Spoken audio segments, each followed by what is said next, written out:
Welcome to the Learning Pines YouTube. We hope this video helps. You begin by checking prerequisites.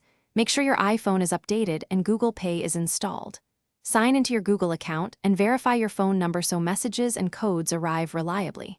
Next, open Google Pay and allow required permissions.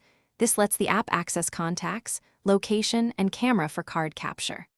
Once done, prepare a photo ID and the physical card to add.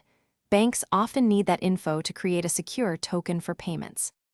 You now add and verify a card. Tap Add a Payment Method, then scan the card or type numbers. Accuracy matters because verification relies on exact matches. After submitting, choose the bank verification method, SMS code, email link, or your bank app, and enter the code when prompted. The bank may post a small authorization hold to confirm the card. That's normal.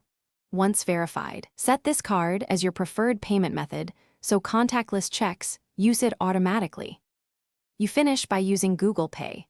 For in-store purchases, unlock the phone, open Google Pay, and hold your iPhone near the contactless terminal until it confirms.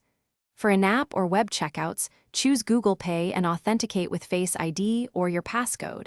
That step authorizes the tokenized transaction.